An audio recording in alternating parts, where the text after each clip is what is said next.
Assalamualaikum warahmatullahi wabarakatuh, teman-teman dimanapun kalian berada. Perkenalkan, nama saya Arga Setiawan. Saya dari kelompok 1 PPL atau pemodelan perangkat lunak. Di sini saya akan memperkenalkan jenis-jenis data yang ada di dalam pemodelan perangkat lunak. Baik, langsung saja ke yang pertama. Di sini yang pertama ada data flow diagram atau DFD. Apa sih DFD itu? Jadi DFD adalah salah satu diagram yang menggambarkan aliran data dari sebuah proses yang sering disebut dengan sistem informasi. Di dalam data flow diagram juga menyediakan informasi mengenai input dan output dari tiap entitas dan proses itu sendiri. Nah, dalam diagram aliran data juga tidak mempunyai kontrol terhadap flow-nya, sehingga tidak adanya aturan terkait keputusan atau pengulangan. Baik. Lalu fungsi dari DFD ini apa sih? Nah, secara fundamental terdapat 3 fungsi dari pembuatan diagram aliran data untuk kebutuhan software dan development. Berikut ini merupakan penjelasan dari masing-masing fungsi di bawah. Yang pertama, menyampaikan rancangan sistem. Yang kedua, menggambarkan suatu sistem. Dan yang ketiga, yaitu untuk perancangan model. Nah, dalam komponen DFD ini ada beberapa komponen yang digunakan. Yang pertama yaitu komponen external entity yang seperti ini bentuknya, kotak, digambarkan dengan segi 4 atau persegi. Lalu ada proses yang bentuknya bulat atau kadang ada juga yang kotak. Lalu ada dataset yang bentuknya kotak namun tidak ada tepian ya. Lalu ada data flow yaitu garis panah untuk menghubungkan tiap komponen. Langsung saja ke contoh dan relasinya. Nah,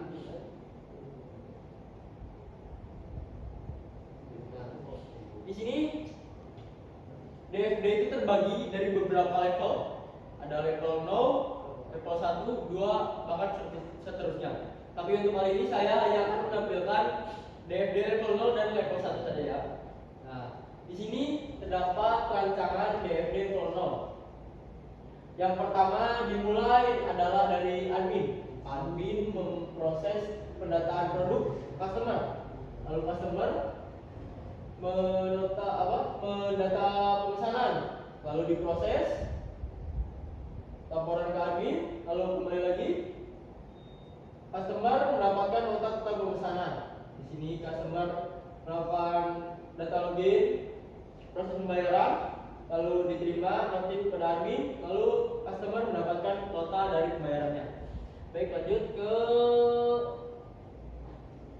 DFD level 1. Nah, di DFD level 1 ini terdapat ada dari 3 proses. Untuk proses yang pertama di mana admin mendata produk, diproses pendataan produk, lalu dicek kelengkapan data produknya, lalu di sini di data share, lalu menampilkan data produk ke customer. Selanjutnya untuk proses yang kedua di sini. Nah,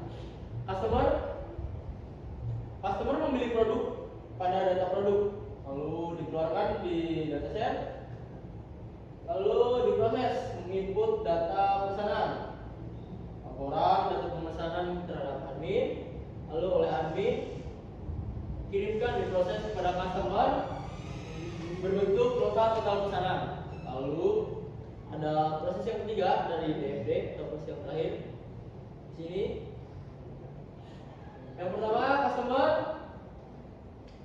customer menginput data login, lalu pendataan produk di sini, lalu selanjutnya diinput menggunakan data pembayaran, lalu di sini laporan data pembayaran dikirim kepada admin, lalu nota pembayaran diberikan kepada customer. Lanjut untuk diagram yang kedua yaitu use case diagram. Nah, use case. Menurut istilah Use case adalah sebuah kegiatan atau interaksi yang saling berkaitan antara aktor dan sistem. Secara umum dapat diartikan sebagai sebuah teknik untuk yang dimanfaatkan untuk pengembangan perangkat lunak atau software guna mengetahui kebutuhan fungsional dari sistem tersebut. Definisi dari use case diagram sendiri adalah proses penggambaran yang dilakukan untuk menunjukkan hubungan antara pengguna dengan sistem yang dirancang. Hasil representasi dari skema tersebut dibuat secara sederhana dan bertujuan untuk memudahkan user dalam membaca informasi yang diberikan.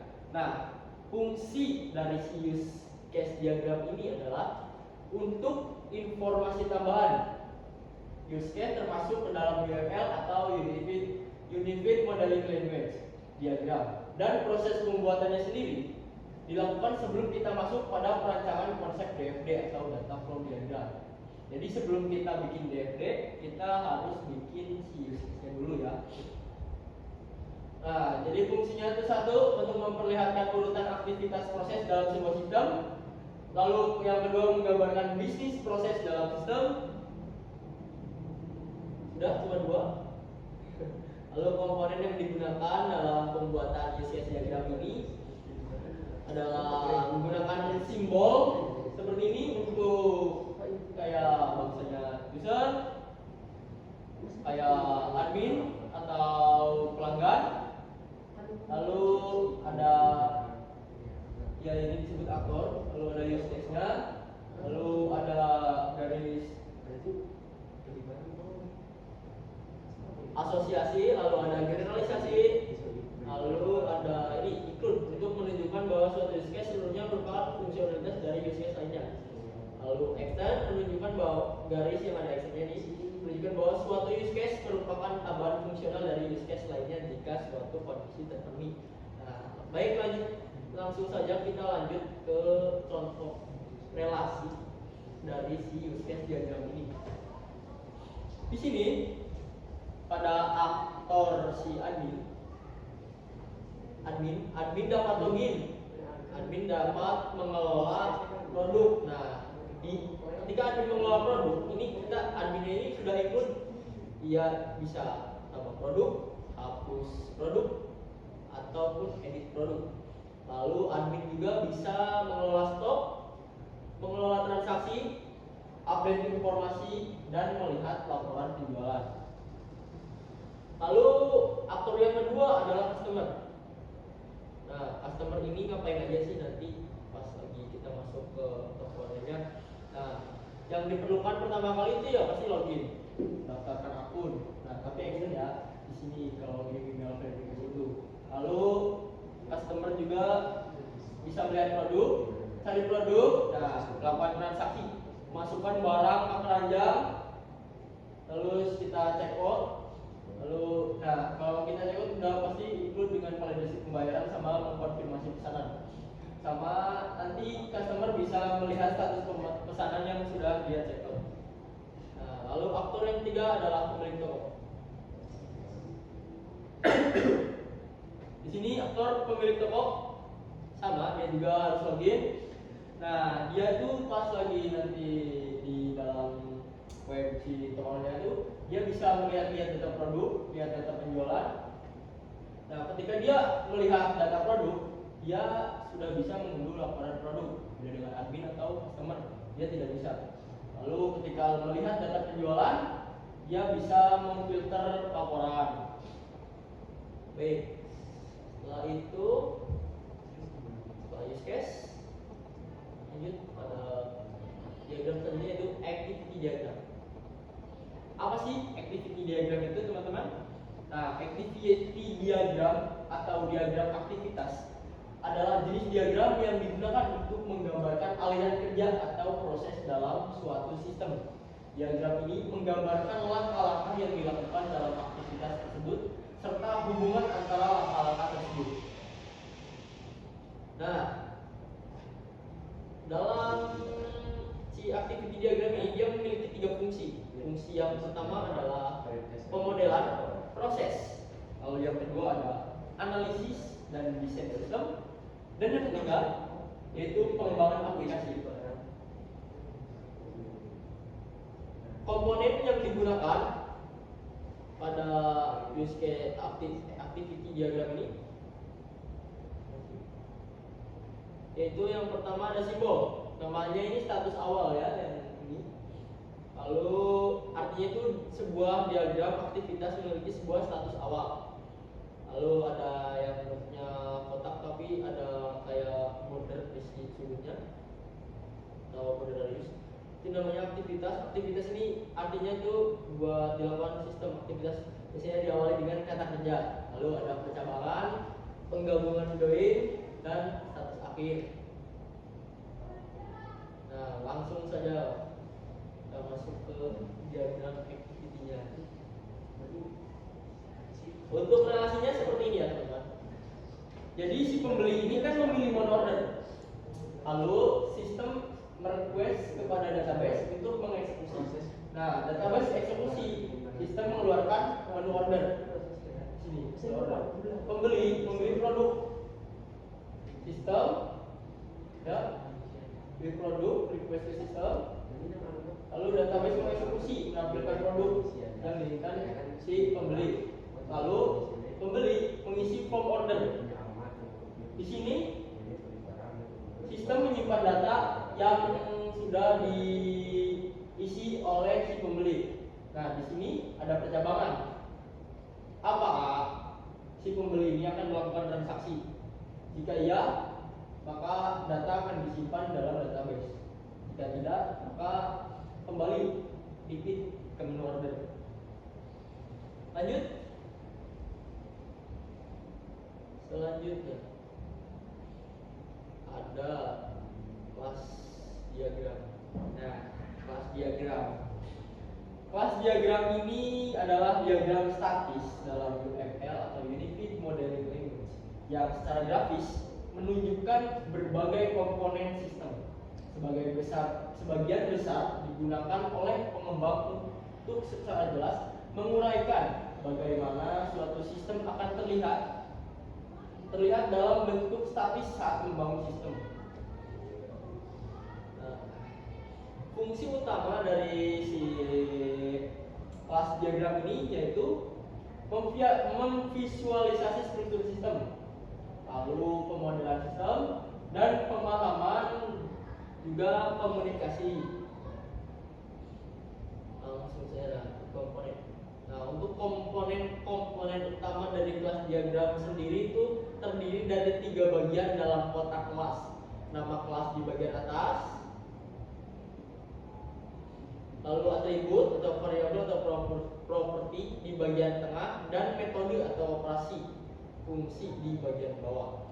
Selain itu terdapat juga elemen-elemen seperti hubungan, asosiasi, pewarisan, agregasi, paket atau page case, antarmuka, interface, dan tipe data yang menggambarkan interaksi dan struktur sistem secara keseluruhan. Nah, bentuk gambaran si komponennya itu seperti ini ya teman-teman. Baik, langsung lanjut saja ke ini ya.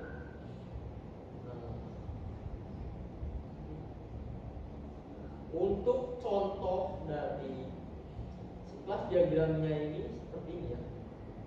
Nah, jadi di sini admin. Nah, si admin ini kan dia mempunyai ID user, lalu password dan username. Nah, nanti si admin ini tuh kerjanya ngapain sih? Nah, dia itu bisa mengelola data barang, mengelola data transaksi, laporan transaksi, dan mengupdate informasi. Lalu ada user. Nah, user ini dia mempunyai password dan username. User ini ngapain aja? Dia cuma bisa baca data. Lalu ada barang. Nah, barang ini punya pada barang, nama barang, harga, dan stoknya. Lalu barang ini bisa dihapus, ditambahkan ataupun diubah dari nama ataupun kode barang dan stoknya. Lalu pelanggan. Pelanggan memiliki atribut itu alamat, email, nomor telepon, password, dan username. Lalu si pelanggan ini bisa memilih barang, lalu bisa melakukan transaksi. Nah, jadi mungkin kurang lebih seperti itu ya relasi dari si kelas diagram ini. Lanjut setelah itu ada flowchart. Nah, flowchart ini dia adalah diagram alur yang digunakan untuk menggambarkan langkah-langkah atau proses secara urut dari awal hingga akhir menggunakan simbol-simbol tertentu. Flowchart sering digunakan dalam perancangan program, prosedur kerja, atau pemecahan masalah. Nah, langsung saja ke contoh. Ya, mulai dari admin. Nah, admin di sini melakukan login. Apakah login ketika admin memasukkan username, password, atau email sudah benar? Jika sudah benar, maka admin masuk ke website dan dia bisa mengatur website. Jika salah, maka kembali ke menu login. Lalu setelah admin sudah benar menginput sandi, email, dan sebagainya untuk ketentuan login, maka dia bisa mengatur website, menginput atau mengedit produk, lalu menyimpan data di database, lalu mengedit order atau pemesanan, lalu dia juga bisa logout. Nah, setelah disimpan data si database ini nanti akan disimpan ke data produk. Lalu ada pelanggan. Nih, pelanggan juga sama melakukan login. Apakah loginnya sudah benar? Jika salah, maka login ulang. Jika sudah benar, maka silakan membuka website, melihat, membeli produk, membayar, mengisi data diri, dan memberikan kritik dan juga saran dari si web toko online yang ini ya. Lalu setelah itu semuanya akan disimpan dalam database-nya, lalu diproses data. Setelah itu si pelanggan juga bisa melakukan logout dari si website tersebut. Baik, mungkin kesimpulannya ya. Jadi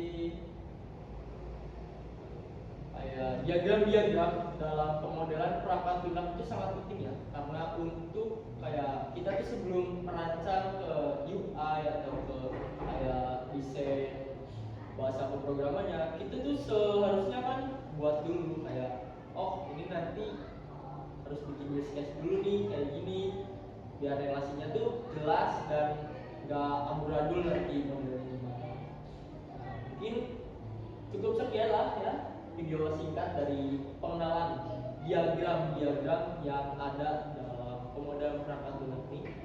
Saya Rizky Awan pamit undur diri. Wassalamualaikum warahmatullahi wabarakatuh.